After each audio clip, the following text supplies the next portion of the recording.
Ora, muito boa tarde. Bem-vindos a mais uma edição, mais um episódio do Bancast, Boa tarde. o podcast da revista Bang, da saída de emergência. Normalmente o Luís Corte Real, o editor, estaria aqui connosco, mas ele hoje teve uma situação e não pode estar, portanto, permitam-me fazer as honras da casa. Agradeço-vos, agradeço a vossa presença, agradeço também a presença do nosso público virtual que está a ver-nos e a ouvir-nos online. E hoje a sessão é dedicada à escrita. Os problemas da escrita, o que é a escrita, como fazê-la, o que sofremos e como tentamos fazer dela um modo de vida.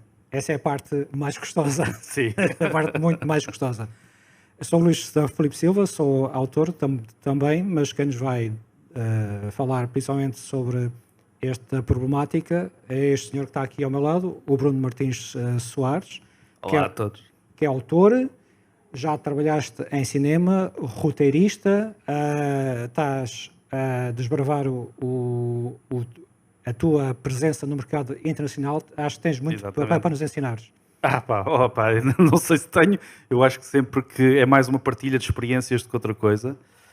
Esqueceste de dizer que começámos os dois o Bancast juntos, não é? Com o Luís Corte Real, durante mais de 2 anos. Foi uma experiência tão boa para mim, mas infelizmente os meus outros projetos não me permitiram continuar a dedicar o tempo que eu acho que era essencial, e por isso após quase 100 episódios, não é? Sim, quase 100 episódios. Tal, sim. Exatamente.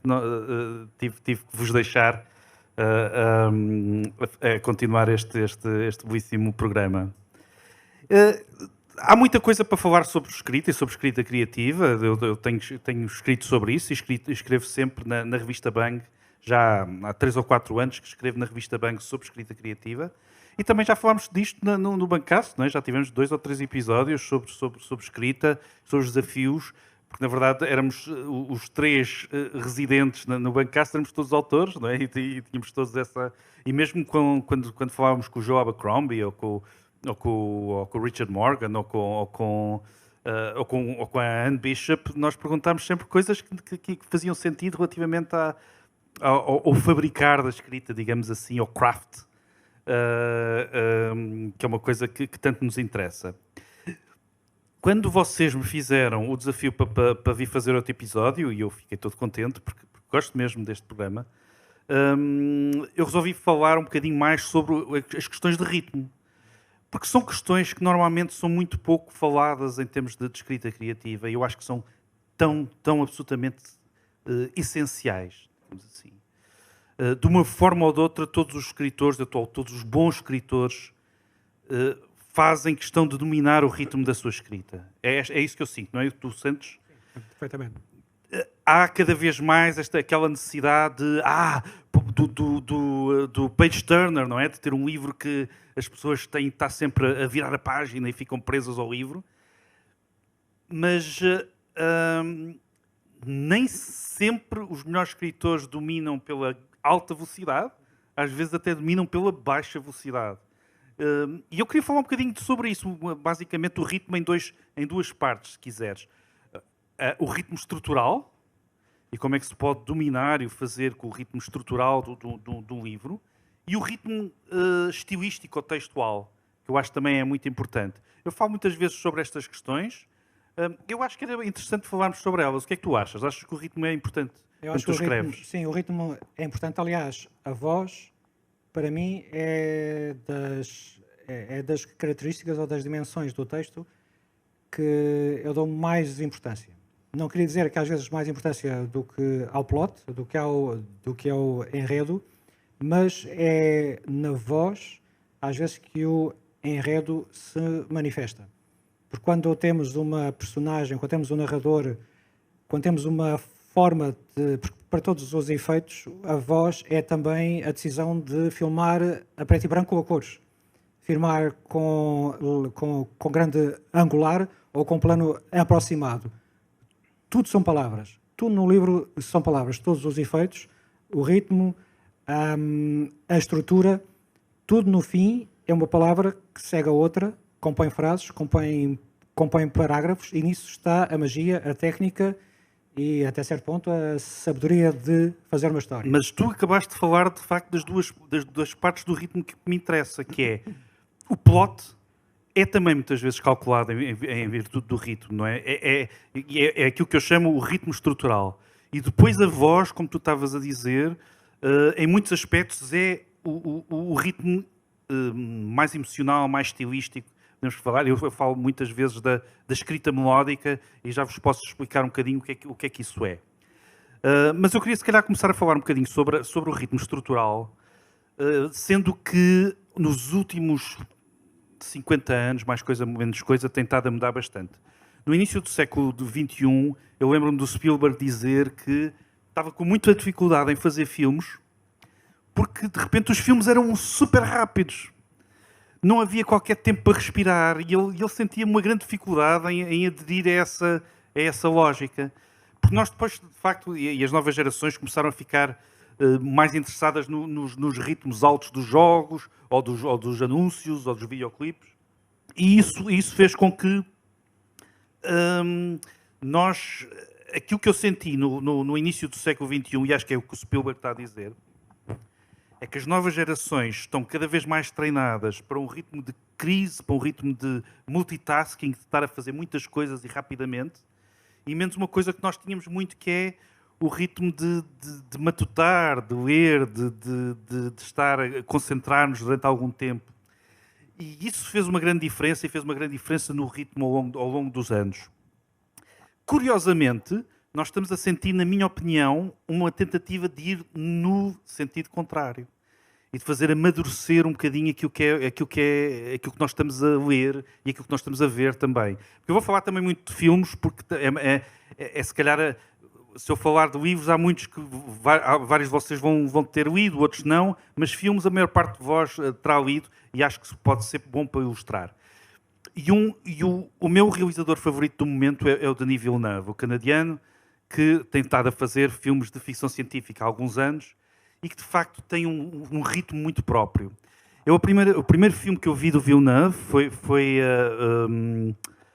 no cinema, fui ver O Sicário, não sei se vocês viram O Sicário, e de repente apercebi-me o ponto onde ele se torna lento.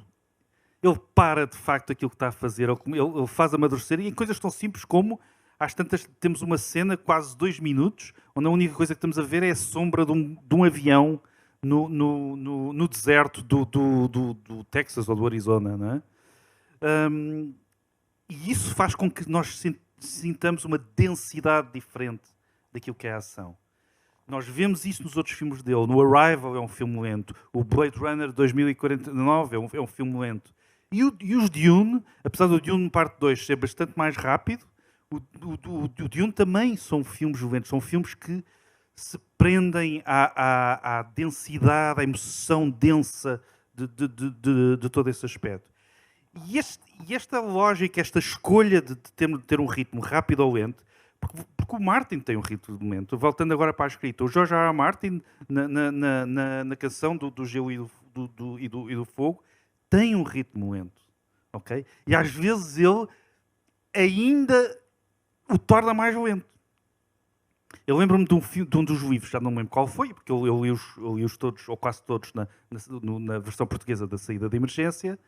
E eu lembro que há um dos livros, que é o terceiro ou o quarto, o Festim dos Corvos, ou uma coisa assim, em que eu passo o livro todo à espera do Tyrion, ou do Jon Snow, ou da Daenerys, que são aqueles personagens que eu adoro, não é? E eles não aparecem. É um livro todo que só tem a Cersei, que só tem como é que é o irmão da Cersei, o Jaime, etc. Não é?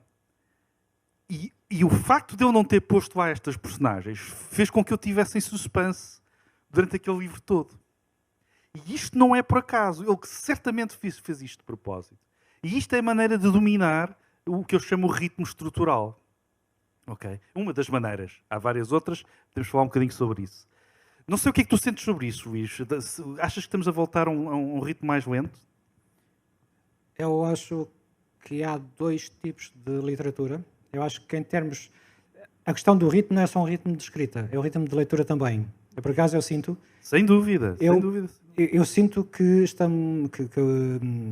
calhar uma certa faixa das novas gerações que leem um certo tipo de livros, eu sinto que a leitura é um passar por cima, é o passar por cima das frases. O passar por cima das frases é o apreender para todos os efeitos das 2 ou 3 palavras principais de uma frase, mas sem dar muita atenção à questão da voz e à questão do ritmo. E apreender apenas o essêncio de uma história, muito como se um romance fosse um guião para uma aventura visual ou uma experiência, e não tanto algo que é contado com uma certa cadência. Contribui muito para isso também que o facto da literatura popular, hoje em dia, a diferenciação de autores é a diferenciação de temas e de personagens e não tanto de estilo. Se vocês pegarem em 2 ou 3 autoras ou 2 ou 3 autores... E muitas vezes por este querer chegar a um ritmo que seja rápido, não é? Às vezes o estilo... Ou leve. Ou leve. O narrador num certo tipo de literatura, fala-se em young adult, eu não vou muito por esse caminho, mas num certo tipo de literatura que quer captar a atenção de certo público, está a habituar-se a omitir a presença do narrador, em que o narrador é apenas um mero observador ou um mero cinematógrafo. Ok. De certa forma. E todas as intuições sobre o estado emotivo dos personagens são contadas por tiques de fisionomia, por posturas e por reações visuais, e não o monólogo interior. Acho que, em parte, aquilo que também estás a falar... Eu escrevo um bocado assim. Mas há o bom, não é? E depois há o simplista, porque uma coisa é, tu nunca dás tempo aos personagens para se manifestarem fora da ação. Certo. E isto é importante. Epá, esta lógica que tu vês, por exemplo, que eu estava a falar do Sicário, do Villeneuve, de ver a sombra do avião a passar pelo... É, de facto, uma lógica de introduzir o narrador, mostrar que o narrador lá está. Ou como diria o Lacan, ou o Zizek, o Zizek faz esta adaptação do Lacan ao cinema, a lógica do grande outro, não é? É uma perspectiva que não existe senão... por exemplo, ele fala de uma cena dos pássaros do Hitchcock, em que há uma cena da Twiggy, não é? da personagem principal, a ir em direção a uma casa. E o Hitchcock mostra a perspectiva da casa, mostra a perspectiva da Twiggy, e depois mostra um plano, que é um plano de baixo para cima da Twiggy, que é de quem? É do grande outro, é do narrador, digamos assim. É de alguém que está a ver a história quase por fora. E isso, de facto, pode ser muito interessante, porque uma das maneiras de dominar o ritmo... Aliás, há vários instrumentos para dominar o ritmo, mas elas não funcionam todas da mesma maneira consoante os POVs que tu tens, né? Consoante os pontos de vista que tu tens. Eu queria falar um bocadinho sobre isso. Eu outro dia, quando estava a fazer o lançamento, quando foi no Contacto, já há uns anos atrás, estava a fazer o lançamento de um dos meus livros, que foi o Insight, cheguei à conclusão, naquela altura, e acabei de falar sobre isso, por causa de uma pergunta que me fizeram, de que os vários romances que eu tenho escritos têm todos ritmos consideravelmente diferentes. E apesar de vários deles serem muito rápidos, não são pelas mesmas razões, são por razões completamente diferentes. Eu, por exemplo, na saga da Alex 9, que foi, em primeiro lugar, publicada pela Saída de Emergência, tem um ritmo que é quase de avalanche. E eu ainda hoje, quando leio, sinto que é quase de avalanche. Porquê?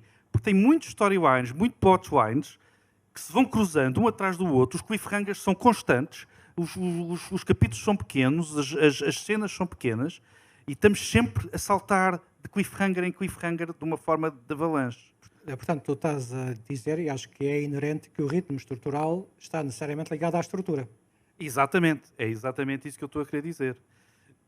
Na Batalha da Escuridão, que é um livro de ficção científica a seguir, são crónicas de guerra, não é? São The Dark Sea War Chronicles, são crónicas de guerra, e isto quer dizer que cada capítulo é praticamente uma história em si mesma.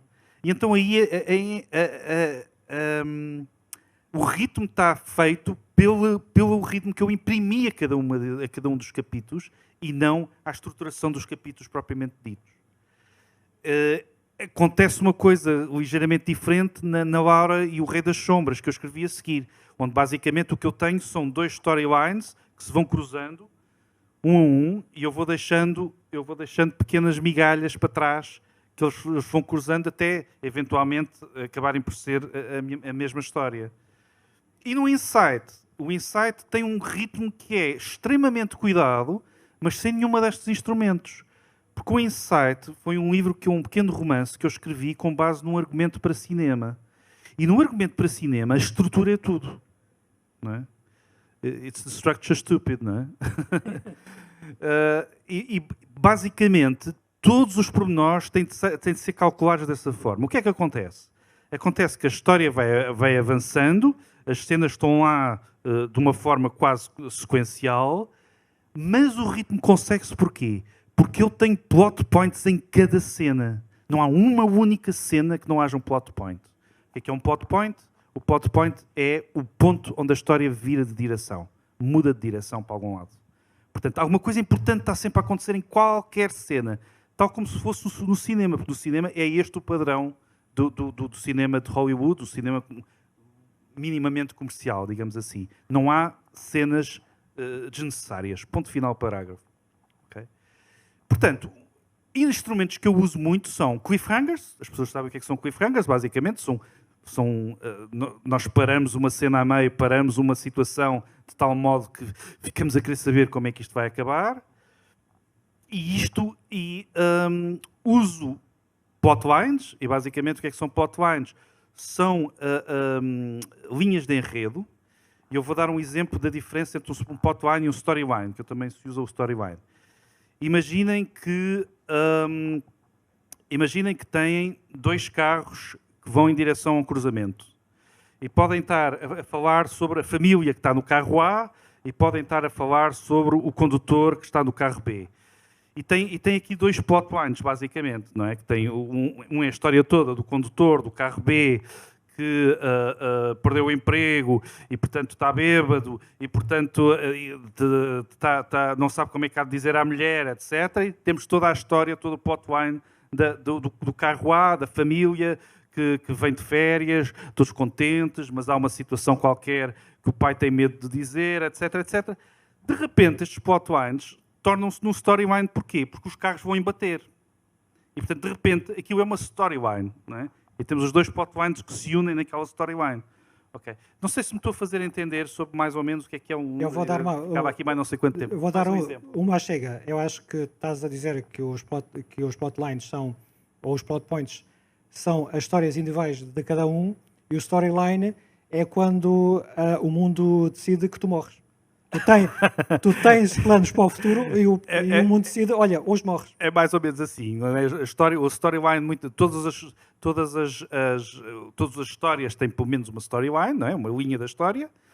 Podem ter mais histórias, não é? Se for, por exemplo, um filme como o Babel, não é? Que tem não sei quantas histórias diferentes a acontecer. Mas mesmo dentro de uma história podes ter vários plotlines se as personagens tiverem elas próprias uma linha diferente. Dentro destas linhas, storyline e plotline, tem os plot points, que para mim são importantíssimos, que é o momento em que a história avança, o momento em que a história muda de direção. E planear muito bem os plotlines permite planear muito bem o ritmo e trabalhar muito bem o ritmo. Deixa-me fazer-te uma pergunta. Tu há bocado disseste uma coisa que eu não pude... que eu não consigo esquecer, que é a arte do cinema é a arte de omitir cenas desnecessárias. Sim. Dirias que o ritmo lento, ou a presença do narrador, ou a sombra do avião no deserto, é a introdução de uma cena desnecessária para um efeito que não tem a ver com o enredo? Não, tem um propósito muito claro ali. De facto, está a adensar a tensão. Nós temos a personagem, que é a personagem da Emily Blunt, que está a ir para uma situação que ela não sabe o que é. É uma situação estranha, que ela sabe muito pouco, ela sabe que é perigosa, e há aquela sensação que é uma sensação que o filme quer dar, e que hoje em dia traz conotações políticas que a gente não quer, mas que é aquela sensação de, nos Estados Unidos, ainda há segurança, mas indo cada vez mais para sul, vai-se para o México, onde é tudo uma selvageria qualquer. Não é? E o avião está a ir na direção da violência. E, portanto, quando vemos isso acontecer, aquilo que nós estamos a ver é o narrador quase a descrever o descer da Emily Blunt, ou da personagem da Emily Blunt, para uma situação cada vez mais precária e cada vez mais difícil. E eu acho que isso é feito com esse propósito e cada cena...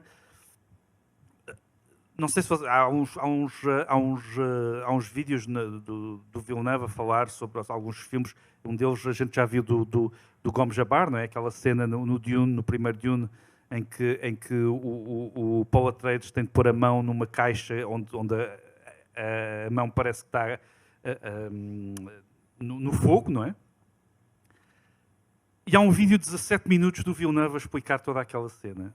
Todos os pormenores que ele faz, todos os pormenores, são completamente pensados. Cada segundo daquela cena é completamente pensada. Há uns filmes também sobre isso, sobre o Arrival, cenas específicas em que seguimos a Amy Adams e onde vemos o som, as imagens, está tudo simbólico. Tudo. E isto para mim é a força do cinema americano. O cinema americano muitas vezes é considerado pouco inteligente, mas ele é supremamente inteligente nos pormenores. Eles são cuidadosamente pensados e pensados de uma forma absolutamente genial em muitos casos.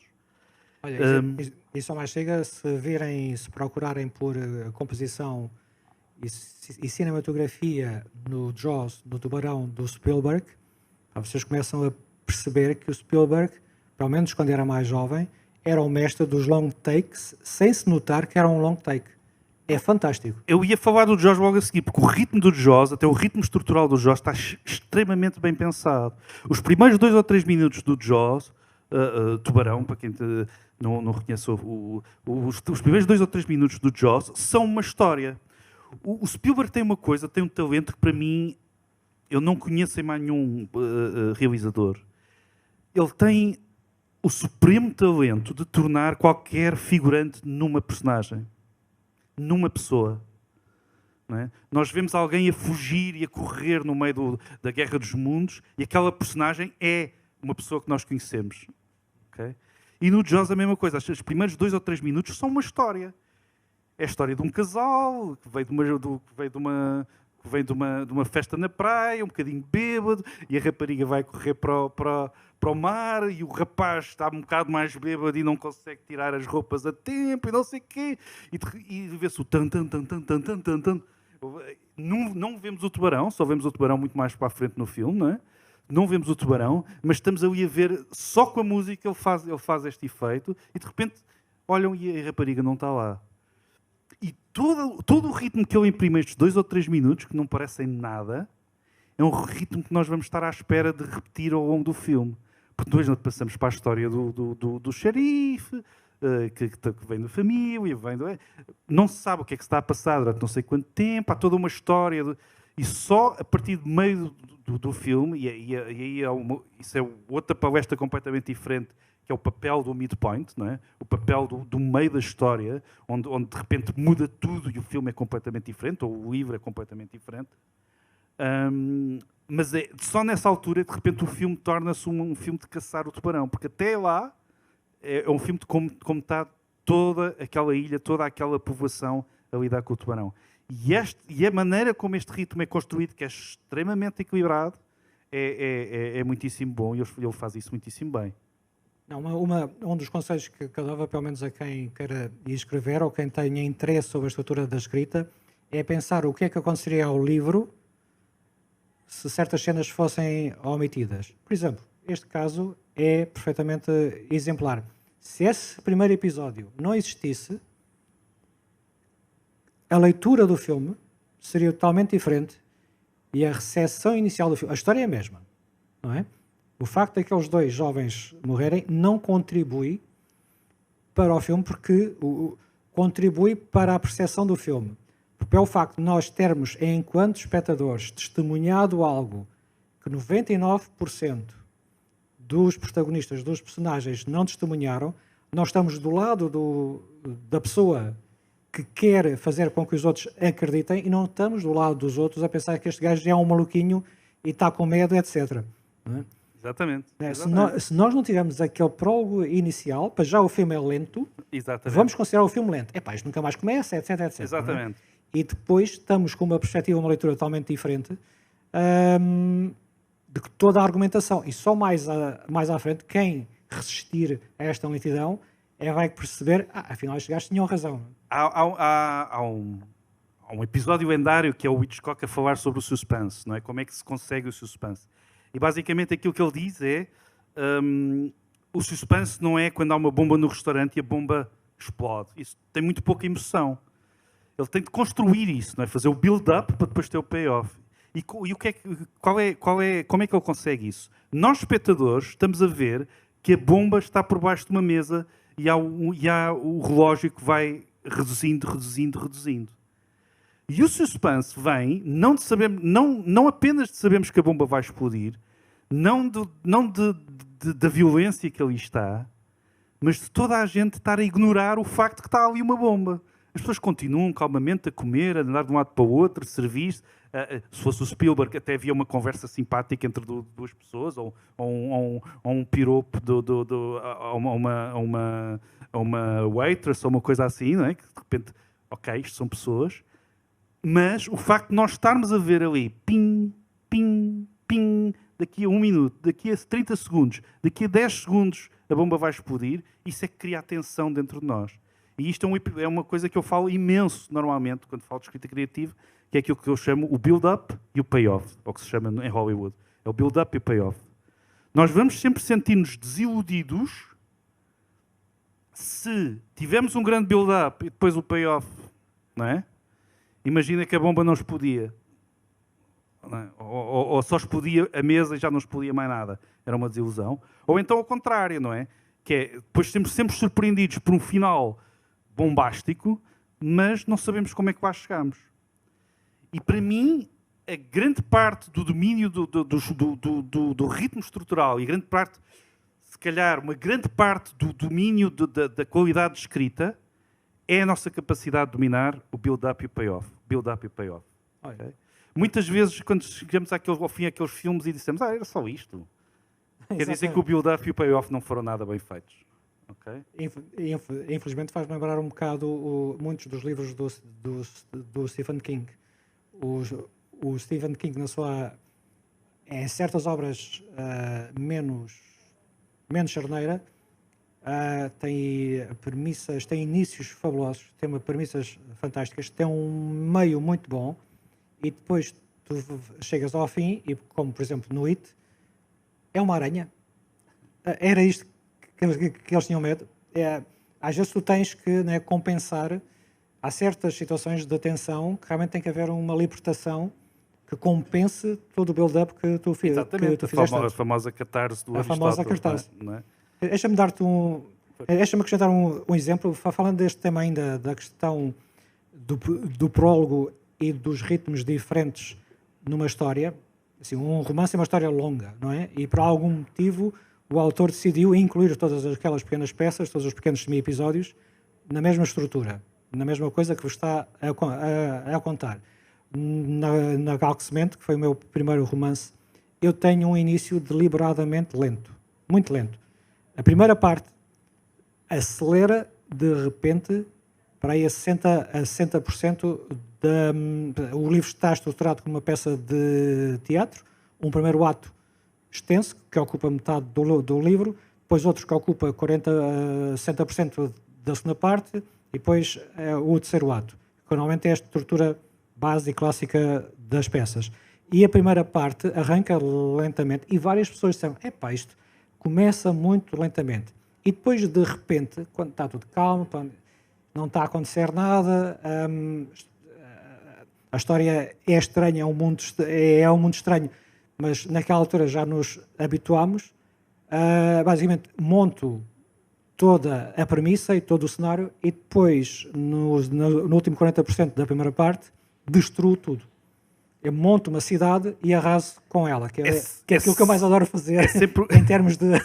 É sempre um risco, não é? Nós sabemos pelo aquilo que é a forma americana, não é? Aquela que eu falo muitas vezes, que em qualquer filme americano, Hollywood, vocês normalmente têm o arrancar da história, não é? O inciting incident, entre os 10 e os 12 minutos do filme. Portanto, em termos de história, eu acho sempre que entre os 10 e os 15% temos de estar a arrancar a história. Porque hoje em dia corremos de facto o risco das pessoas simplesmente não irem até ao fim. Não é? Agora, de facto, podes usar e podes gerir o ritmo de tal maneira que ele seja lento e que tenha dejolte, não é? Que tenha... Ou então fazer exatamente o contrário, que é como no Jaws, que é teres um primeiro momento rompante e depois arrastar até duramente com os espectadores ali o que vai acontecer, não é? E tens um exemplo excelente de um ritmo lento que de repente acelera brutalmente no The Thing. Esse é aquele em que tu, o que é que está a acontecer? Isto até é tudo muito banal, se calhar isto é muito chato e de repente, não é? Dás uma reviravolta completa. Eu pessoalmente prefiro esse tipo de... Há uma coisa que eu queria referir, que é uma coisa que é... Quando nós estamos a começar a escrever e decidimos em que pessoa é que vamos escrever, se vamos fazer no ponto de vista da primeira pessoa, se vamos fazer no ponto de vista da terceira pessoa, isso vai limitar-nos nos instrumentos em que nós podemos usar mais à frente ou não. Ok? Não podemos ter vários plotlines ou storylines, quer dizer, podemos, mas é que torna-se muito mais difícil se nós estivermos a trabalhar na primeira pessoa. Okay? Na primeira pessoa, tipicamente, temos aquele plotline, aquele storyline, e quanto muito podemos jogar com flashbacks e flashforwards para fazer vários plotlines ou vários storylines. Portanto, há limitações, há coisas que nós temos de pensar quando estamos a escolher que tipo de narrador é que temos, porque isso tem implicações claras na nossa liberdade em termos de estrutura. Okay? Isto estava pano para mangas, isto era mais uma palestra inteira. Eu não sei quanto tempo é que falta, porque eu queria mesmo falar sobre o ritmo acho que ainda podemos textual. dispor de mais meia hora. Ok. A que horas é que fecha a FNAC? Não, diz, o que é que ias dizer? Não, ia comentar sobre o tema do protagonista, e sim, sem dúvida que o primeira pessoa é, por um lado, libertador, no sentido que podes experimentar por completo tudo o que é o pensamento. Exatamente, e o sentimento, sim, não é só o sentimento. E o sentimento. Por outro lado, é limitador porque estás a ver o mundo apenas no olhar de um único protagonista. É claro que podem brincar com isso se o protagonista não for fiável. E é das coisas mais interessantes. Pode ser muito interessante. O mais interessante é teres um protagonista que é o mau da fita. Contares uma história de uma investigação policial quando foi ele que matou. Isso é das coisas mais interessantes da fazer. Há um livro muito interessante do Landroth, o L. Ron Hubbard, que eu não me lembro do nome. Era uma tetralogia que acho que só saíram 2 ou 3 volumes em português, mas que eu lembro perfeitamente. Que era muito engraçado. Porquê? Porque o protagonista era o mau da fita. E ele fazia-se passar pelo melhor amigo do bom da fita. E a missão da sua vida era constantemente boicotar aquilo que o bom da fita ia fazer. E ele falhava sempre. E o outro ficava ainda mais famoso, ainda melhor, ainda mais... E achar que aquele amigo, que era o mal da fita, ele estava a fazer muito bem. E essas reviravoltas são de facto muito interessantes. Eu como escrevo muitas vezes literatura militarística, tenho às vezes este problema, que é, eu quero dar o ponto de vista do soldado, do marinheiro, daquele que está no meio da frente de batalha, e ao mesmo tempo também quero dar o ponto de vista do general que está a ver estrategicamente tudo o que está a passar. O que não é fácil, de facto. Hoje em dia, cada vez mais, eu estou mais convencido pelo POV da terceira pessoa. Cada vez mais me sinto limitado pelo POV da primeira pessoa. A segunda pessoa, então, é o mais limitativo possível, não é? Não existe muito, mas existe. Por exemplo, a Marguerite Duras usa de vez em quando, não é? Faz as coisas em formato de odd, não é? Tu fizeste isto e tu fizeste aquilo e eu consegui, mas agora tu fizeste... Pá, como se estivesse sistemático a fazer uma carta a alguém. Mas isso acho muito limitativo, ainda mais limitativo. Agora, apesar de gostar da sensação de escrever na primeira pessoa, hoje em dia acho que isso torna todo o livro bastante mais difícil de escrever, todo o plot bastante mais difícil de gerir e o ritmo. E por isso eu estou em crer que vou evitar isso cada vez mais. Eu estou a pensar num exemplo do Lee Childs, o autor da série do protagonista Jack Reacher, que ele dizia, em que lhe perguntavam, então, mas você decidiu que vai exprimir-se, você às vezes tem livros na sequência em que o Jack Reacher fala na primeira pessoa e tem outros em que fala na terceira pessoa. E ele disse, bem, se eu tivesse decidido fazer apenas numa pessoa e num tipo de narrador e fizesse isso por toda a minha vida, acho que me ia chatear. Acho que ia aborrecer-me, então decidi ser livre nesse aspecto. É isso que eu tenho na Batalha da Escuridão. Eu tenho os capítulos na primeira pessoa, não é? Que é quem está a contar as crónicas, e depois tenho interlúdios e prólogos, etc., que são as outras personagens, outras storylines. Que é o teu escape, não é? De certa forma, do narrador. É um bocadinho, mas é tricky, porque não é fácil para um leitor acompanhar, quer dizer, não é fácil, pode não ser fácil, e sabemos, por exemplo, a nível internacional, os agentes testam esse tipo de coisas. Logo, se quem quiser um agente internacional, esqueça de fazer isso assim. Escolhe um POV e ponto final.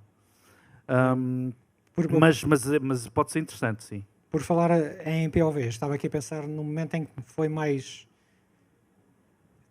exigente. Eu acho que foi naquela novela da Sombra sobre Lisboa, aquele que repousa na eternidade. Tinha 3 plotlines, um passado nos descobrimentos, outro passado na época da Primeira Guerra, depois acaba mesmo na Flandres, e outro num tempo onírico. E eu tive que mudar de POV e de narrador em cada um destes pontos, porque todos eles se cruzavam, porque ias acompanhando a evolução de cada um deles. Foi uma experiência muito interessante. Até agora não vi queixas, mas não sei se eles perceberam ou não. Olha, eu queria falar um bocadinho sobre aquilo que é o ritmo textual, que é a maneira como nós imprimimos rito, ou estilístico, ou o que quiserem chamar, não sei muito bem, mas que a maneira como nós imprimimos ritmo às próprias cenas, ao próprio texto, a maneira que tu falaste nisso também, que eu acho absolutamente essencial. Porquê? Porque eu estou verdadeiramente convencido que é o ritmo na nossa escrita que imprime, que dá emoção ao leitor. Ok? Tu podes ter podes ter um texto muito bonito, pode estar muito bem escrito, etc. Mas aquilo que vai dar força emocional é o ritmo que tu imprimes. Pode ser mais rápido ou mais lento, etc. Como te digo, há também a escrita melódica, que eu acho que é ainda um nível superior e que eu acho mesmo que é uma coisa que existe, embora não pareça. Nós, quando estamos a escrever uma cena e há uma personagem que tem medo, por exemplo, nós sempre decidir como é que vamos explicar ou fazer sentir esse medo ao leitor.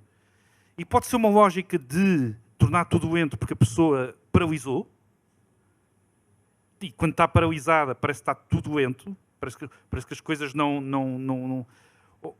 Ou exatamente o contrário, que é a pessoa está tão angustiada que o ritmo está muito, muito rápido. E eu acho que este tipo de decisão é uma decisão que é feita constantemente. A mesma coisa com a alegria. Ou a pessoa pode ficar de repente em choque porque vê uma pessoa que já não via há não sei quanto tempo, o pai, a mãe, o namorado, fica em choque e de repente parece que tudo parou. E parece que tudo parou, até se pode começar, por exemplo, pode-se usar uma ferramenta de anime ou de manga que é de repente fazemos um flashback para uma cena qualquer, paramos completamente a cena, porque a pessoa viu a outra pessoa, ou porque está a ouvir qualquer outra coisa, porque está a ouvir, sei lá, o mar lá fora, ou o que for, não é? E pode parar. Ou então a alegria pode ser uma coisa também muito rápida, não é? Que nós saltamos e brincamos e achamos que tudo é fantástico e de repente é tudo muito mais rápido. Eu acho que esta decisão e o modo como nós construímos o ritmo que nós imprimimos à descrição é que dá este tipo de emoção, é que dá o medo, a angústia, sei lá, a tristeza, etc. E isso é uma coisa que eu acho que é muito importante, cada vez acho mais importante. Não sei se tu fazes esse tipo de exercício. Tu tocaste num ponto essencial atrás que tinha a ver com o facto de construir a tensão. E o construir a tensão, e deste aquele exemplo perfeito do Hitchcock, em que aquilo que está a acontecer para o espectador ou para o leitor é o negativo do que está a acontecer, é a sensação ao contrário, oposta da que está a acontecer para os personagens. Ou seja, a melhor forma, a forma mais eficaz de deixar que o leitor sinta uma emoção derivada daquilo que acabou de ler ou de ver ou de experimentar é tirar qualquer emoção.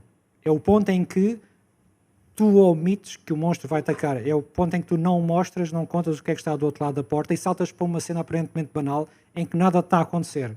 Não é? Para que a emoção portanto, tu transpões, há duas divisórias, há a emoção da cena e há a emoção de quem está a ler. Exato. O Hitchcock brinca muito com isto. Há uma cena absolutamente genial que ele tem na cortina rasgada, não é? Na Torn Curtain, que basicamente é uma das perseguições de carro mais incríveis que eu já vi e ao mesmo tempo é uma das mais lentas que eu já vi. Deixem-me contar-vos rapidamente a cena. Isto passa-se, há um casal que está a fugir durante a Guerra Fria da Alemanha do Leste para a Alemanha do Oeste e a maneira como têm de o fazer é num autocarro de gente da resistência. E aquilo é um autocarro fictício, aquele autocarro não faz aquela... Então, o autocarro põe-se a fazer aquele caminho para a Alemanha do Oeste, mas o autocarro verídico está 10 minutos atrás. E à medida que este autocarro, que anda a 20 a hora, a 30 a hora, se vai atrasando, mais nós nos vamos apercebendo que o autocarro está... E se os polícias que estão nos vários pontos de guarda, não é? De controle, se aperceberem que aquilo não é o autocarro certo, ele vai para água abaixo, eles são apanhados. Portanto, aquilo é super lento, são 2 autocarros dos anos 60 a andar a 20 a hora, e nós estamos cada vez mais, com uma tensão cada vez mais, as pessoas a ficarem cada vez mais perturbadas, e nós estamos a sentir isto tudo, e é uma perseguição de carro altamente tensa, mas lenta, que é uma perversão da lógica que o Hitchcock consegue. Ele fala e faz isto, e ele tinha esse talento de perverter as lógicas temporais de tal maneira que nos consegue, de facto, ficar tensos e rápidos e tudo, quando tudo está a acontecer de forma lenta. Mas atenção para uma coisa, não convém que aquele que está em perigo seja um ator conhecido, seja o ator mais famoso daquele filme, que sabemos que é mais bem pago. Era o Paul Newman e a Julie Andrews. E todos os outros sejam atores desconhecidos, porque sabemos que eles se vão safar. Ou seja, a expectativa, porque isto depois é interessante, se vocês puserem personagens de charneira, que depois nós sabemos que eles têm que continuar para um próximo episódio de uma série ou de um livro, ou são os grandes atores daquele filme, eles estão em perigo no meio, o espectador tem a noção de que de alguma forma se vai safar, então a atenção dele isso um pouco. Um dos livros mais fascinantes que eu conheço é o Care and Comfort, do Dan Simmons, em que há 2 protagonistas, uma rapariga e um jovem professor, e um professor mais idoso, em que ambos estão a lutar para combater um certo tipo de vampiros mentais, porque são pessoas que controlam a nossa mente e a nossa vontade. E há um deles que a meio do livro morre. E ninguém estava à espera disto. Isto é um quebrar. Depois já um dos protagonistas morre, e o que é que isto faz ao livro? Não é? O que é que isto faz à história? A história é seguida por 2... O Martin faz isso logo no início, não é? O Martin faz isto uma data de vez, mas é excelente. Porque, atenção, tu nunca sabes se aquele protagonista, que agora é o mais importante, que a gente... Mesmo assim, ele até ao fim, ele para já, só a série, não matou nenhum dos grandes personagens, além do Sean Bean, mas o Sean Bean morre em todas, portanto, já nem é grande expectativa. Mas é uma forma de tirar o tapete debaixo das expectativas do leitor e também aí contribui para dar um frisson adicional. Eu acho que os melhores escritores, e alguns escritores, fazem aquilo que eu acho que é a tal escrita melódica. E o que é que isto quer dizer? Se vocês verem, por exemplo, o início das ondas da Virginia Woolf, os primeiros parágrafos estão escritos de tal maneira que é como se cada frase fosse uma onda. Aquilo tem uma cadência muito específica. Eu não sei se ela fez de propósito ou não, mas eu acho isto genial, a maneira como isto está feito. Ela tem uma cadência muito específica e parece que são ondas a irem e a virem. Na verdade, as ondas são uma metáfora para as várias personagens que aparecem, mas a maneira como ela constrói é como se o ritmo fosse ele próprio a escrita. Okay? Há uma cena muito interessante também que foi muito importante para mim, que é uma cena do Viajante Solitário de Jacques Kerouac, que é um ferroviário a tentar apanhar ele está atrasado para um comboio, ele está a tentar apanhar. E tu tens 3 ou 4 páginas de prosa seguida, 100 parágrafos praticamente, quase 100 pontos, que é o ferroviário a tentar chegar ao comboio. E é uma escrita sôfrega. Está sempre... E ele vai e consegue, e mais os passos, mas agora o comboio fez isso e deu um sobressalto, e de repente já não apanhei, e agora está uma pessoa à minha frente. E a maneira como ele imprime o ritmo àquela cena, que é uma cena, são 3 ou 4 páginas só do ferroviário a correr, é genialidade. É um controle de ritmo já altíssimo. E muito, eu fui altamente influenciado por esta cena. Eu na Alex 9 usei muitos is, que há muita gente que se queixou. Eu hoje reduzo um bocadinho, já não faço tanto. Mas estas técnicas são importantíssimas para se conseguir, de facto, imprimir emoção, imprimir o ritmo certo, se quiseres, à escrita. Isto são todos modos de fazer aquele princípio que muita gente fala e que muita gente não sabe o que quer dizer, que é o show don't tell, não é? Mais vale mostrar do que descrever. E se calhar eu queria acabar, não sei se já estamos a acabar ou não. Eu gostava de dar a oportunidade do nosso imenso público. Então, antes de passar para o nosso imenso público, deixa-me só acabar esta cena, eu já não tenho mais nada a dizer. Basicamente, há uma cena deliciosa Por Quem os Sinos Dobram, do Hemingway, que é uma historinha que ele escreve no meio sobre um matador, um toureiro, que estão a fazer uma homenagem numa festa e oferecem-lhe a cabeça do maior touro que ele já matou. E está toda a gente em ritmo de celebração, o toureiro, que não sei o quê. E por trás o Hemingway está simplesmente a descrever o toureiro a pensar não, sistematicamente. E continua a descrição da festa e ele não. Porque aquele touro era um símbolo tão importante na vida dele. E simplesmente a usar esta pequena técnica da repetição do não, do mesmo pensamento, ele consegue dominar-nos completamente naquela cena e imprimir um ritmo que ela, se fosse fisicamente, não estava a acontecer. E isto para mim é a escrita melódica, isto para mim é epíteto da escrita, se quiseres, quando se está a falar de ritmo. Sim, é quando a escrita não é cinema, é quando é a literatura mesmo. Não sei se alguns dos ilustres querem colocar alguma questão. Olá, boa tarde. Boa tarde. Eu sou o Vítor Carmona. Tenho 2 questões. Uma tem a ver com diálogos. Há autores que preferem não pôr muito diálogo e põem só quando é realmente importante, e há outros que abusam do diálogo e quase parecem um guião de um filme. Como o Hemingway. Eu acho que aqui o segredo ou a fórmula de sucesso é justamente no equilíbrio. E também queria saber a tua opinião sobre isso e o que é que tu fazes nesse caso. A outra situação tem a ver com, que é a segunda pergunta, para terminar, tem a ver com o POV da primeira pessoa. Eu estou a ler a coleção do Alá Triste, do famoso capitão Alá Triste, do Pérez Reverte, que é tudo em primeira pessoa. Embora não seja o capitão Alá Triste que esteja a falar, é o seu escudeiro, o seu companheiro. E eu quando soube que era assim, eu fiquei um pouco, será que vou gostar? Mas é preciso ser realmente um artista, é preciso ter um domínio dessa arte para que nós consigamos entender e entrar na história e na personagem. E vê-se muito pouco já. Vê-se muito pouco porque, de facto, é levar a arte ao seu ponto máximo. E também queria saber o que é que tu achas, se conheces também a série do Alá Triste, E o que é que tu achas disso? Eu conheço pouco, eu acho que vi o filme com o Viggo Mortensen e li 2 parágrafos ou uma coisa assim. Tenho uma ideia do Revert e do que ele escreve. Eu adoro ler na primeira pessoa, atenção, adoro.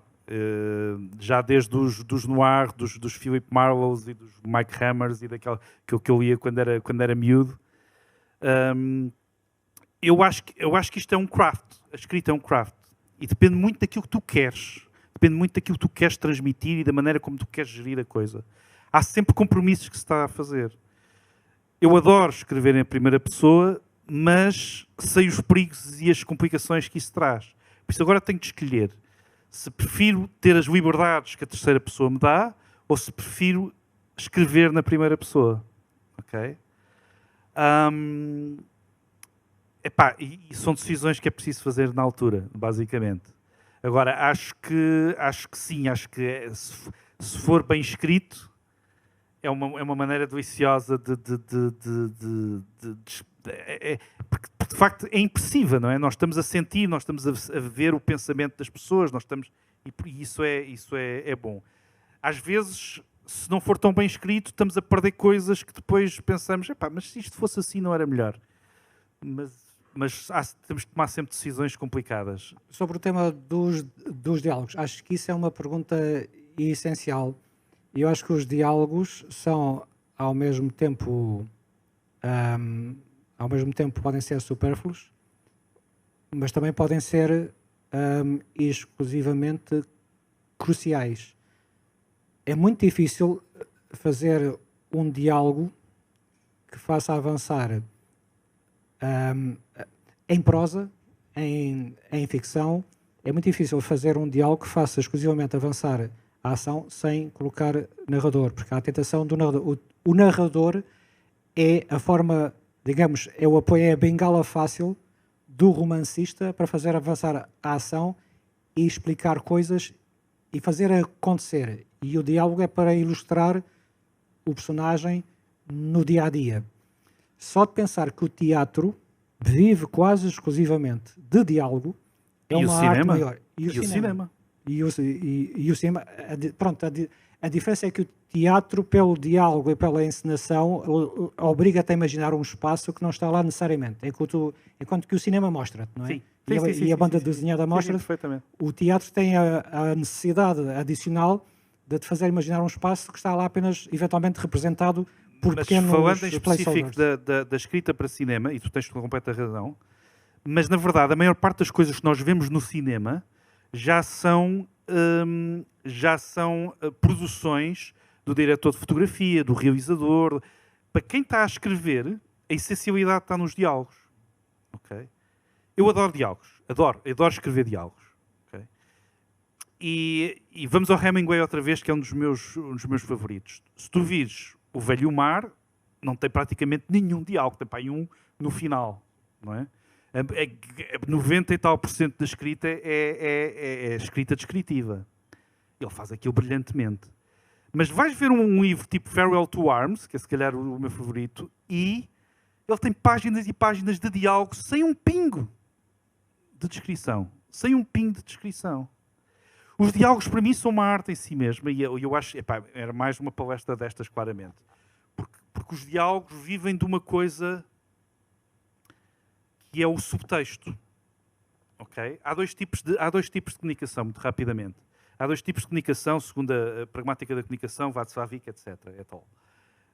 Que é a comunicação digital e a comunicação analógica. E a comunicação digital é aquela que está focada na informação. Ou é 0 ou é 1.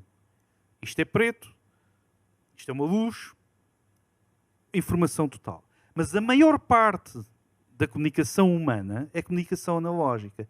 E a comunicação analógica vive no cinzento. A comunicação analógica vive no subtexto. Eu vou dar-vos um exemplo, que eu dou muitas vezes a informação.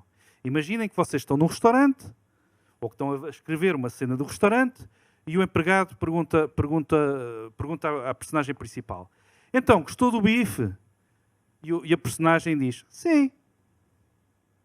Estava bom. A informação digital aqui não é interessante, não é importante. O que é importante é aquilo que está subjacente. Claramente a pessoa não gostou do bife. Está a dizer que sim, mas queria dizer que não. Okay? E a maior parte da comunicação humana é, em subtexto, é comunicação analógica. E aquilo que o Hemingway faz nos seus diálogos, e aquilo que eu adoro fazer nos diálogos, é de facto estar a trabalhar no subtexto, que é as personagens estão a dizer coisas e nós estamos a entender muito mais do que aquilo.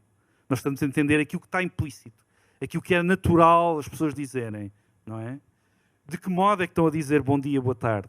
É mais importante do que o bom dia ou boa tarde. Porque bom dia ou boa tarde qualquer pessoa diz. Mas a maneira como dizem, não é? Se uma pessoa entra em casa e vê o tio que conhece há muito tempo e que vê todos os dias. Olá, tio! Bom dia. Nem é preciso descrever a maneira como ele disse bom dia. Basta dizer bom dia. E virou as costas. E já se percebeu que ele ia molho, não é? E estas coisas eu adoro e acho que são muito importantes. E até traduzir esta representação numa forma de uma leitura ou digamos, de um truque de escrita.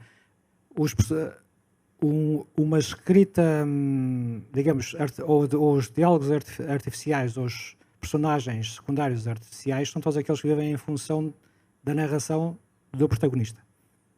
Ora, nós, na nossa vida, na vida real, cada um vive em função da sua própria história. Certo? E é quando nos chocamos, não estamos necessariamente a comunicar ao mesmo nível. E um conselho de escrita muito prático é pensar que aqueles vossos personagens secundários que vocês chamaram para vos fazer avançar a história não têm necessariamente que vos obedecer, não têm necessariamente que estar interessados na história do protagonista e não têm necessariamente que comunicar. E dos melhores truques que eu vejo em termos de diálogo é quando os personagens hesitam. É quando há hesitações. Isso é uma coisa gira. Uma das coisas que eu tenho feito cada vez mais e que gosto de fazer cada vez mais é inventar tiques de linguagem, não é? Uma palavra que aquela personagem diz uma e outra vez.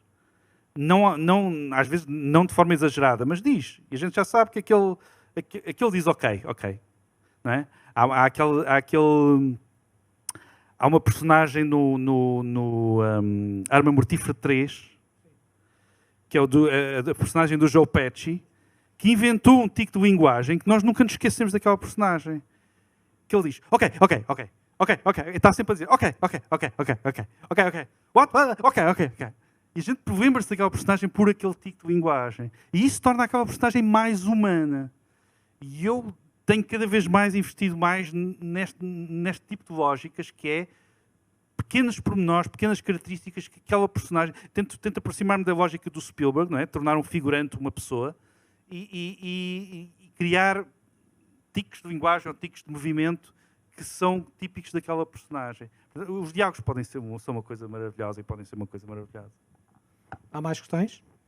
Confuso, não é? Jovem, menino e moço, chega uma estudante luso-portuguesa em Paris para eu ser o personagem de um exame dela na FEMIS. Não sei se conhecem a FEMIS, parece que é a grande escola, que eu nem sabia o que era a FEMIS. Havia Louis Lumière e FEMIS. A Patrícia é uma escola onde havia 1000 candidatos e aceitam 2 ou 3, não é? E ela tinha que apresentar um filme, 12 minutos, não é? Eu não sabia que era a FEMIS, também nunca tinha entrado nisso, e dei-me o texto. Fiquei encantado com o texto. 7, 8, 9 das páginas, escrito por ela, que era o exame dela.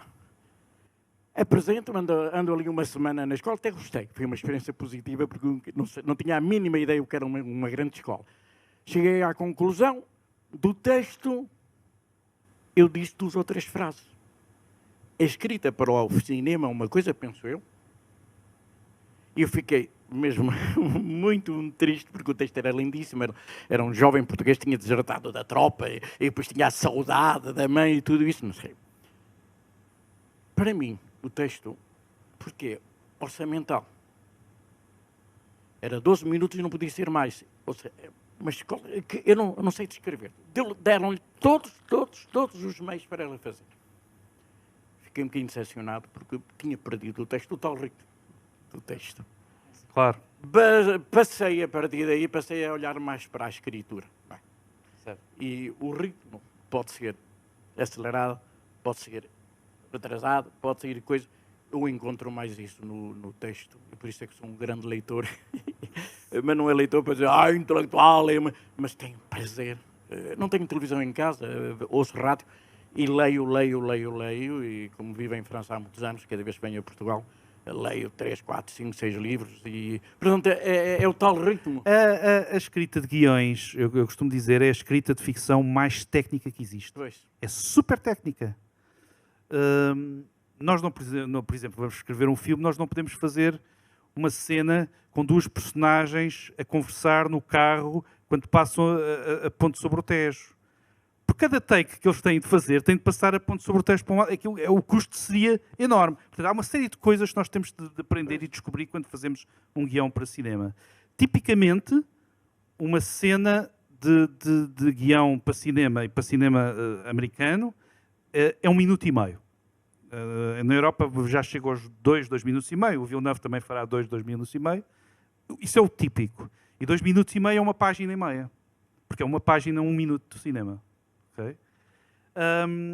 Isso tem uma série... E o tal ritmo na ficção. Exatamente. O que é que implica muitas vezes em termos de guião? Implica que a maior parte do ritmo que é imprimido no filme é através do ritmo estrutural, da maneira como nós construímos a estrutura do filme, da maneira como construímos os plot points.